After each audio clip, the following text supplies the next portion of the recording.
한 번은 또 이런 일이 있었습니다. 약사 두 분이서 저희 사무실에 찾아오셨어요. 저희가 중개를 한 건 아니었는데 찾아오셔서 하시는 말씀이 음, 두 분이서 직거래 권리금 계약서를 쓰고 싶다. 근데 둘이서 직거래를 하기에는 좀 불안해서 중개사를 통해서 이제 계약을 하고 싶다. 도장을 찍고 싶다. 이렇게 말씀을 하시더라고요. 예전에는 지금까지는 이게 행정사라는 직업이 그렇게 이슈화되지 않고 사실 2011년도인가요? 그때까지는 행정사라는 자격증이 공무원을 정년 퇴임하신 분들에만 주는 자격증이었는데 2011년도부터인가부터는 이제 민간 자격증으로 전환이 되면서 이제 조금 활성화됐다고 봐야죠. 그래서 그전에는 이제 저희가 계약서에 작성을 할때 뭐 상가 임대차 보호법 및 또는 주택 임대차 보호법 및 부동산 일반 관례에 따른다 이런 식으로 해서 대필이나 대서를 많이 했습니다.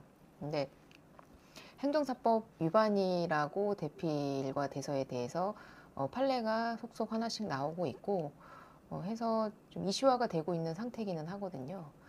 중개사법 자체에는 본인이 직접 중개하지 않은 물건에 대해서 중개가 완성되지 않은 상태에서 계약서를 작성하는 것은 위반이다라고 되어 있고 행정사법상에는 그런 공적 서류를 작성해 주는 것을 업으로 할 수 있다라고 되어 있기 때문에 사실 저희가 행정사법을 안 이상 지금 상황에서는 대서와 대필은 불법이다라고 보셔야 될 것 같은데 아무튼 오셨어요.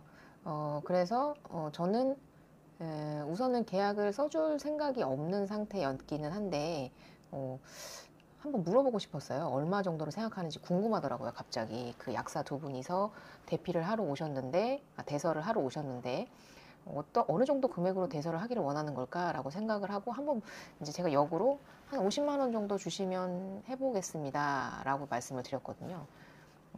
그랬더니 거절하시더라고요. 생각하신 금액이 양쪽 다 합쳐서 5만 원, 5만 원, 합쳐서 10만 원이었습니다. 네. 그분들이 오셔가지고 계약서를 저희한테 도장을 찍어달라고 한 이유가 둘이서 계약하기는 불안해서라고 말씀을 하셨거든요. 근데 그 불안함에 대한 담보를 10만 원 지불하시겠다고 말씀을 하신 거죠. 약사분들 연봉 월급이 되게 꽤 높지 않나요? 네. 뭐 모든 분들이 다 그러신 건 아니지만 계약서를 들고 오셨더라고요. 본인이 직접 계약서를 다 작성을 해놓고 뭐 약사분이시니까 얼마나 똑똑하시겠어요. 전부 다 작성을 해놓고 그냥 도장만 받으러 오셨더라고요. 정말 별일이 다 있습니다. 네. 아무튼 그래서 저희는 안 합니다 하고 돌려보냈는데요. 네. 그 유명한 판례가 있는데 그 2009년도인가요? 네, 2009년도 대법원 판례네요. 그러니까 이제 그 중개사가 본인이 중개한 건 아닌데 이제 계약서를 써달라고 이제 대서를 해달라는 거죠. 이제 대서와 대필의 차이는요. 대필 같은 경우에는 직거래를 하는데 계약서를 그냥 써주는 거고요. 도장은 들어가지 않고 대서 같은 경우에는 계약서도 작성을 해주고 중개사의 도장까지 들어가는 게 대서인데요. 그 대서를 해달라고 부탁을 받은 거죠. 전세 계약에 대해서.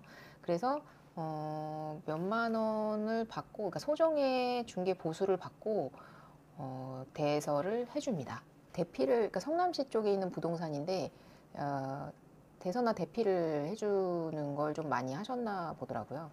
그래서 이제 어떤 분께서 이제 대피를 받았는데 중개계약서에 그 전세계약금이 공란으로 되어 있었고 그런 대피를 받은 것을 확인설명서도 첨부되어 있지 않은 그런 대피를 받은 계약서를 보고 다른 이제 임대인분께서 전세계약서를 이제 작성을 해달라고 요청을 하러 오신 거죠. 근데 그 전세계약서를 가지고 대부업자한테 찾아가서 그 돈을 빌린 거죠. 근데 실제로 존재하지 않는 전세 계약이었기 때문에 대부업자가 돈을 돌려받을 수 있는 그런 목적물이 사라져 버린 거죠. 이거에 대해서 대부업자가 소송을 걸었고 중개업자에게 손해배상을 지급하라는 대법원 최종 판결이 났었습니다. 그러니까 이거는 중개를 하지 않은 상태에서 무작위로 그냥 어떠한 경위나 내용을 파악하지 않은 상태에서 무작정 계약서를 작성해 주는 경우이거든요. 그래서 이것이 전세 대출 사기나 그런 것의 문제가 충분히 일어날 수 있다라는 인지를 할 수 있음에도 불구하고, 그리고 또한 중개행위를 하지 않았음에도 불구하고 계약서를 작성해 준 것에 대한, 그러니까 중개사의 그 주의 의무를 다하지 않았다는 이유로 대법원에서는 중개사에게 패소 판결을 내렸습니다. 그러니까 손해배상을 한 거죠. 그 계약서가 5천만 원짜리 전세 계약서였는데요. 금액에 대해서는 명확히 어느 정도, 그러니까 대법원에서는 원고 승소 판결을 내렸으니까 5천만 원에 대한 금액을 전액 보상하라고 판결을 한 내용이겠죠. 이게 최종 판결이기 때문에요. 근데 이거 같은 경우에는요, 중개를 본인이 직접 하지 않았는데 그냥 정말 계약서만 써준 사례거든요. 그리고 최근에 이제 전세대출 사기에도 이 중개사들이 연루가 돼서, 그러니까 이제 악의적으로 모르고 대피를 하는 게 아니고 그냥 대놓고 대서를 하는 거죠. 그래서 이제 대출이 이제 젊은 사람들한테, 청년들한테 대출이 워낙 요새 잘 나오다 보니까 임대인과 임차인 그리고 중개사가 다 같이 짜고, 그러니까 다 가짜죠. 다 짜고 전세 대출을 받아서 83억 원의 갭 투자로 83억 원을 취득한 일당이 검거됐다라는 기사가 올해 초에 한 번 났었습니다. 네. 청년 대출 악용해서 갭 투자 사기로 83억 원을 챙겼다고 하고요.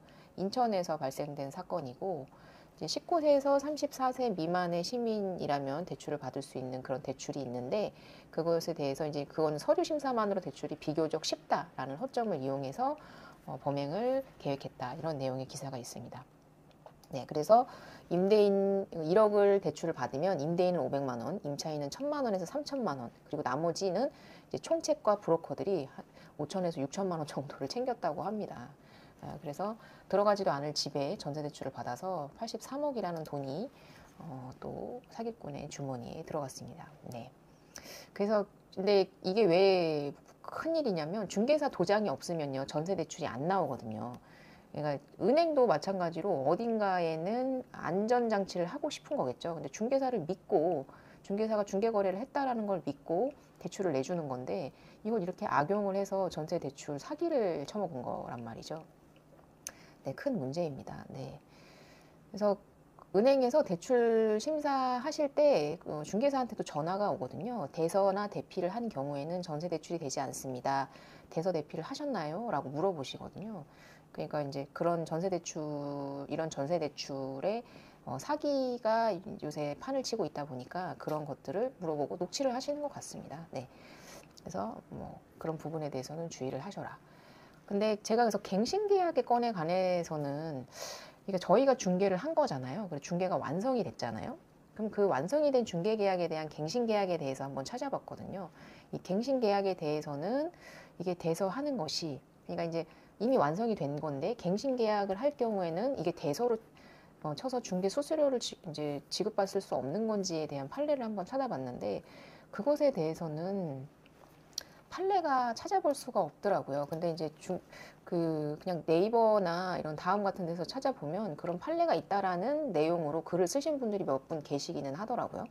그래서 이제 내가 중개를 완성을 했고, 완성된 중개에 대한 갱신 계약의 경우에는 대서가 아니고 정상 계약이다, 뭐 이렇게 얘기를 하시고, 인천지방법원에서 그런 판례가 있었다고도 얘기를 하는데, 제가 판례를 찾아봤는데 제가 검색을 잘 못하는 건지 판례가 나오지는 않더라고요. 그래서 저도 사실 그 부분이 궁금해서 한번 제가 국토교통부에 한번 질의를 넣어보도록 하겠습니다. 대피를 만약에 해주시는 경우에 정말 금전적인 문제 때문에, 그리고 정말 아무튼 어떠한 이유든 간에 대서 대피를 해야 되는 상황이 되면요, 거기 계약서에 대서하였음, 대필하였음 이렇게 쓰시는 게 차라리 좋습니다.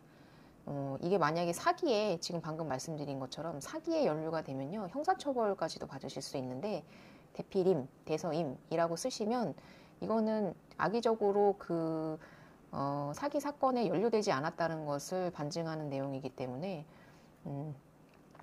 형사처벌을 면할 수 있다고 해요. 그런 판례가 있더라고요. 제가 찾아보니까요. 그래서 근데 이제 민사처벌에서는 이제 뭐 벌금형이나 이런 것들에 대해서는 뭐 이제 자유로울 수는 없겠지만, 형사처벌에 대해서는 혐의 없음이라는 그런 판례를 받은 사건이 있어서, 그러니까 이제 그 계약서가 사기에 이용된 거죠.